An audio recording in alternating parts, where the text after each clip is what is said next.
welcome to our Parent Hope Project webinar series, where we are exploring lots of different topics.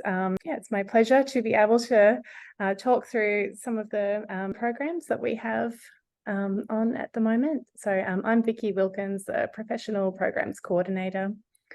And today we are interviewing Fiona Simpkin, who is a counsellor and has recently run the Confident Parent course. So welcome, Fiona. Thank you. So would you like to tell us a little bit about you first, so your work and where you ran the course? Sure. Well, I actually have a teaching background. So I taught at St. Luke's Grammar School, which is on the Northern Beaches, for 15 years. I taught Christian studies there. And then I decided I really needed a career change. And so I retrained as a counsellor. And in that process, started working at Anglicare. And also during COVID, started a little tiny private practice of my own. That's kind of my retirement plan. And have become, I think it was while I was at Anglicare, even as a student, that we actually had Jenny Brown as our group supervisor, which was wonderful and made it worth volunteering as a counsellor, really, just to be there, to learn from her for a couple of years, and also to learn from a couple of other counsellors and supervisors that I had there who were really steeped in Bowen family systems. And so I think really that was what got me hooked, and I really have embraced systems thinking in my work. I work in an integrated way now as a counsellor for Anglicare family and relationships. I see couples, I see individuals, I see a lot of clergy, and systems applies to everything that we do, really. And I find it invaluable as a lens, not just for my work, but also for my life, for my family and my kids and my marriage and my friendships. And, every relationship is positively impacted, I think, by thinking systems. So yes, I'm a great advocate for it. And this was a natural next step, doing the Confident Parent course. So yeah, that's me. Great, thank you. And you ran this recently at your church? Yes, I ran it at our church was probably the end of August we started, and ran it for 4 weeks. Yeah. So great. And how did you encourage parents to attend? We announced it at church. We had little postcards made. We put it on our church website. We went and spoke to the local primary school, and the headmistress there was super supportive, but I don't think we got any takers from that school. But I think having run it once, if we were to do it again sometime next year, I think we would get more uptake from the local public schools. So I had another couple of mums come from another local public school that was a bit of a surprise. A couple of people brought friends. So it was a bit of a mixed draw. And we used tribe booking. We encouraged people to sign up for it online, and we charged them, even though there was no real cost to the church. But I do think that people get more out of something if they pay for it. And we charged per family. So we charged $40 per family, not per person. So we knew that in some cases people would have to tag team in order to be there. And some couples came together. And so that worked out well. Mm. Okay, great. Some good ideas there. Do you mind if I just ask, is it just more that the schools might have a bit more of an understanding, or words out in the community about what the program's about, why they might be more likely to come next time? I think the people who have done the course will start to talk about it.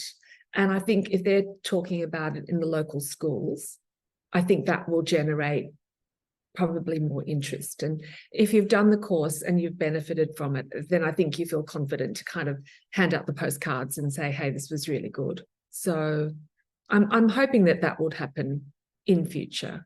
Yeah. Yeah, great. Thank you. One mum I had one amazing situation because I was at church the afternoon of the first session, getting all the tech stuff set up, making sure it all worked. And I was leaving church at about 4 o'clock when ballet was being let out at church, and there was a mum there. She said, "Oh, what are you doing here?" And I said, "Oh, well, I'm doing parent course." And she was, "Oh, that's really interesting. And I've got a friend that might be interested." Well, she phoned her friend that afternoon, and her friend phoned her husband that afternoon and said, "Hey, I want to do this course this afternoon, starting tonight." And he said, "Yeah, sure." And she came for 4 weeks. Wow. It's quite amazing. Yeah. So she stuck with it the whole time. Yeah, I guess when parents are open and ready to learn Yeah, something. that's right. And it was really unpredictable. So we had 7 or 8 signed up, but we ended up with 20 on the first night because people hadn't signed up. So it was all a bit of a surprise to me, really, the whole thing. Yeah. And so I'm just going to ask you about, we've got a couple of principles for the group work and the group program, which might be really helpful to flesh out, and how you managed to work those into when you ran the course. So the first one that we have is about confidentiality. So this is where you mentioned what happened, what people talk about in the group stays in the group. How did you establish this at the start? And was there anything you needed to be mindful of? I had that was already in the notes, so I had planned to talk about that. It wasn't too much of a problem in the group that I ran. A lot of people did know each other, and that in itself was a little bit tricky, because they knew each other's children and they knew each other's families. They felt quite free to chat, as if they were just having coffee. Which was good in one way, but potentially a bit tricky in another. But I don't think so. I did mention confidentiality the first and the second sessions in the welcome back and setting things up, and just a reminder about what we're doing, what we're not doing. But I think by the time we got to the third and fourth session, I didn't worry about reminding people about that. So I think people had got the hang of that, and they were fairly clear. So I don't sense people weren't disclosing things that were too personal. So I don't think it was too much of an issue. But I think it's an important thing to as a practice, definitely. Yeah, thank you for that. So second principle is about observing and learning for the self, not fixing others in the group, similar to the principles of the group about not fixing your children or your parenting partner. How did you keep the focus on people or parents and themselves as the project, but still able to contribute to the group discussion? Well, I think in the first session, I got really caught out and didn't do a good job of that. I think in my head, I was thinking that it would be an easy way to start running these courses by doing it at my own church with people that I knew. And that was they'd be forgiving, and it'd be a soft landing. But actually, too much knowledge can be risky. And they know me, and I know their children, a lot of their children. And so I did get caught almost straight away in responding to somebody's question and the situation and the detail, and almost giving advice. And then I kind of caught myself and thought, I'm making a project of this parent. Yeah. Another tricky thing was that my husband kindly came, and he was doing supper, and he was sitting in on the course, and he started making comments. So if you have your partner there, you need to brief them to be quiet and not to talk about your own family. So the first session was definitely not disastrous, but I definitely came away thinking, oh, I got totally hooked into the opposite of the principle that we're trying to work on, which was to not make a project of somebody else, but stay calm myself. So it was a really good learning experience, and I beat myself up about it for a while, and then I thought, well, you know what, probably no major harm done, and I handled those sorts of situations a lot better going forwards. Yeah. And that was partly by reminding everybody else that I wasn't going to answer questions specifically. How do I get my 3-year-old to get dressed in the morning? So that reminded them and it reminded me. And so I was much more aware of the risk of that going forwards. Yeah. Maybe it's one of those things that you've just got to experience once, and then you think, oh, I know what that feels like, to get so hooked into that invitation to problem solve for somebody. Yeah, and that was a theme for when I ran the course as well, was getting 3-year-olds ready in the morning. So I think it's a universal theme, isn't it? Yeah. Yeah. All right, so the third principle is about equal space. So participants all having space to share within the group. How did you encourage this? Did you have issues with people speaking too much or not contributing to the time? We've definitely had some people that were much chattier than others, some people that didn't contribute in a big group setting at all. One woman really is quite dominant and could just talk a lot if we didn't kind of create some boundaries.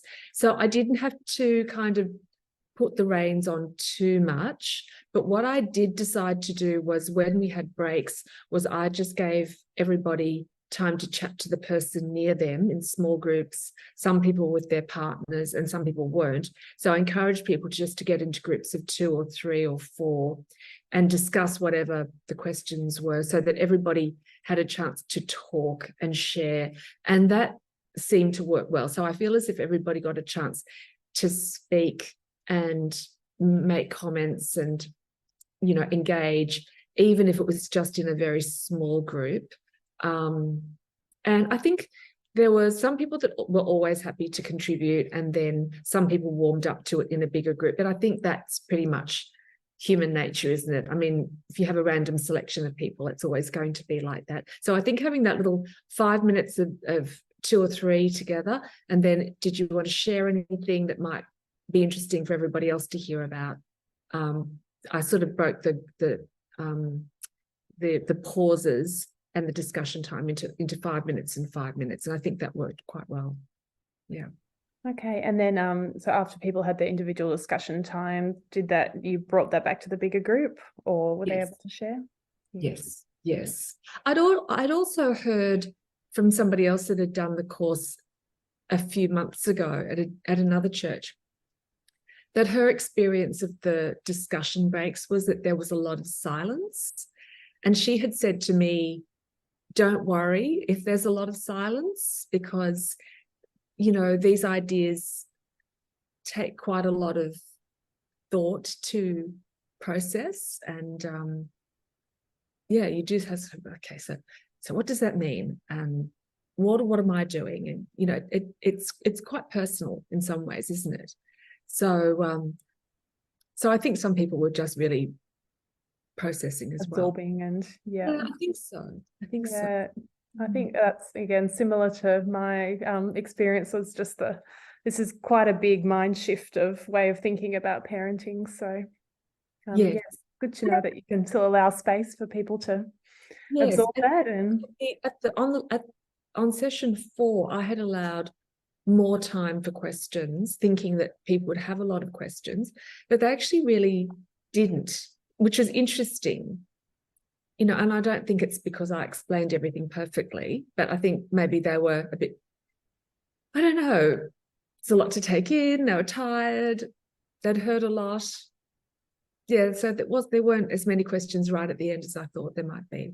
Yeah, thanks. And the last principle is about focusing on parenting principles. So how did you keep the focus on the principles without working through the individual problems? what I ended up doing was actually using one of the ideas that you suggested to me, Vicki, which was to use a whiteboard and to track interactions. So I didn't do that until the second session, and I wish that, and in future I would do it from the first session. So what I did was I had the whiteboard, and as soon as Jenny had described the case study, I would, and done a little bit of a debrief of what was happening and what was going badly. I stopped the video at that point and just drew up the family tree and kind of marked where the anxiety was going and who was upset and how that anxiety was moving around. And I think that was quite useful for people, because a lot of people are very visual as well. And so hearing about it and then seeing it kind of on a whiteboard, I think is quite reinforcing. And so when people asked questions about, their family, I actually took the principal back to the case study for that session and said, well, let's have a look and see what was happening in that family. And let's have a look and see where the child focus was and how that was impacting the child. And then the reverse, what was the parent doing to calm themselves down? How was that helping the child to be more autonomous and more resilient and make more thoughtful choices for themselves? So I use the whiteboard in both those ways to track the interaction for people watching it, just so that it was reinforced, but also to do some problem solving when people ask questions. And I think that was actually a much more useful way of doing it. Okay, so it's just some more frequent breaks than even the 2 segments that are in each session that we're seeing pauses for. Yeah, I ended up having 3 breaks. So I'd have a little break after the case study, and then we broke for each of the discussion points that are marked in the video as well. When I was writing it up on the whiteboard, I just did that for a couple of minutes. That didn't take up too much time, but I think it was useful to have that. Yeah, great. And if anyone hasn't heard of the interaction tracing, it's kind of the main part of the parent coach manual. So the clinical intervention training that we've got. But if you are just enrolled in the schools package or the group facilitator training, if you go into your resource library, Jenny's done another little webinar like this, just kind of talking about tracing and interaction. And that's where you just basically follow through the emotional flow of what happened, and just to be able to objectively look at what happened, and then see where you can start making your shifts. So yeah, well, thank you so much, Fiona, for that, for giving us a great overview of how you ran the course and what you found difficult. We do have 10 minutes for questions now, so if anyone would like to ask anything, or you can write in the chat. Otherwise, was there anything else you'd like to share with us that would be a great hint about how to run it? Or I definitely would have somebody helping with technology. So I did have somebody doing that. And I also made a separate PowerPoint just for the welcome parts, which had the title page and the 4 points. And I think that was really helpful. The other thing that I included in my PowerPoint at the end, which is not included in the community version video, is that comparison of the 2 lists that Jenny does right at the end. The child focused and the parent focused. My job description is to attend to my child straight away, as opposed to attending to myself. So I thought that was actually really useful, and I didn't include it in session 1, but I decided that it was going to be quite helpful for people just to make that comparison. And when I used it in session 2, people were taking photos of it, which is always a sign that, you know, people are like, oh, because it's not in the handout. So I think that was actually useful, and I would do that again from the beginning, because I just think it just draws the whole course together. And I appreciate that, you know, you had to edit it down from an hour to 40 minutes, and that's hard. So something's got to end up on the cutting room floor, doesn't it? But I recreated that and put that back in. That's in week 1, is it? And I think Jenny starts it in week 1, and she carries it on, and she goes back to it each week. It's right at, I think she does it right at the end. So it's one slide with the two lists. Yeah, that's great feedback. I think it just summarizes the ideas really nicely. And it also is the common denominator. So when you're talking about energy, then you're talking about energy, and then worry-driven connection, and then holding limits and big picture. So those 4 ideas really all link into that thinking and those lists. So I thought that was really helpful for people just to see that. Yeah. Can I say something? Ask a question at all? Sure. Hi, my name's Lil. Thank you. Everything you've said's been so wonderful. I'm just quickly wanting to clarify the difference between the 6 weeks. If I did a parent confidence group with the 6 weeks, and I have a couple come in, or a parent come and bring their session each week, I'm hearing in this 4-part, there's already recorded audios with a scenario, so the parent doesn't have to bring it. Is that correct?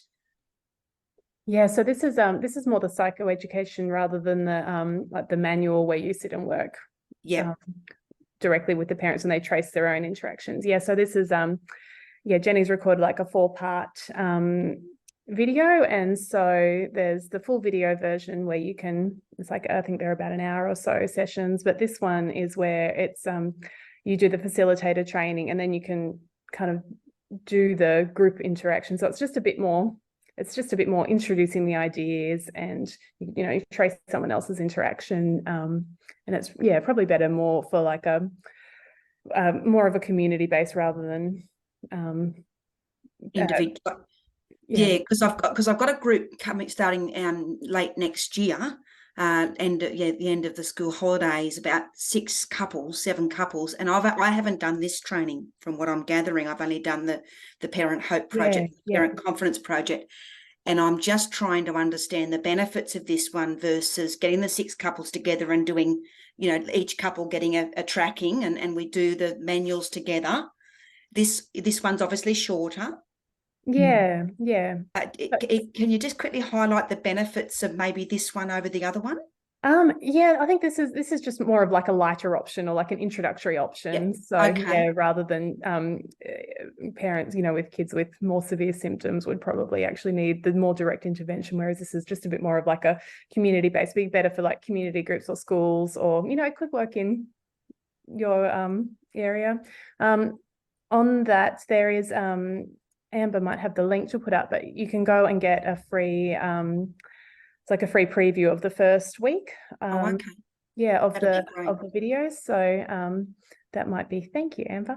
That would be that you can have a look and see if it might be something they might like. So it does introduce the ideas. It's videos of Jenny presenting. Right. Awesome. Thank you for that, because that's good for me, whether I need to get into that training and prep for next year, or just stick with the group with that. Yeah, because I was thinking of, we've got lots of parents from a school that we've been advertising it at, 6 families. But then there's 7, and I thought, well, 7's too many. Would this be lighter on depending on the needs? So like you say, maybe suss them out a little bit more about what their family needs are and whether they need the heavier or the lighter. Can I add something, Vicki? I think one of the benefits of the lighter version, which is the one that I did, was that it's very husband friendly. Okay, fabulous. And it was interesting because one of the girls that came to the course came with another girlfriend and said, "Oh, this is my +1" on the first session. And everybody said, "Oh, so is Ben coming too?" And she said, "Don't be ridiculous, you know." Yes. And I thought, well, I wasn't really expecting him to be there. But you know what? He came for the second and third and fourth sessions. Fabulous. So I think if you can get a sense of, you know, are your parents struggling with, as Vicki said, really difficult, complex issues that need that, you know, more intentional tracking work to see where They're at. the person is, you know, making a project of each other in that kind of a family system. Or if it's more, you know, gosh, we're just so sick of this morning drama and can't stand the kids fighting all the time, and, you know, I'm exhausted all the time and we're upset with each other.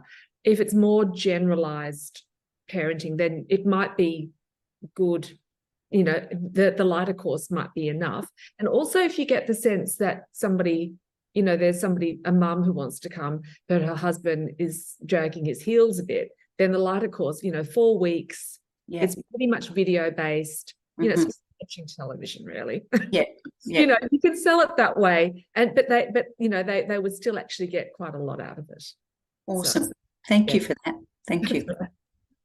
Thanks, Fiona. That's really helpful. Well, I might say a big thank you, Fiona, for your time, and thank you everyone for coming along. If you'd like the recording and you don't have access to our resource library, just send us an email, contact@Parent Project, and we'll send it out to you in the next few days. So thank you so much.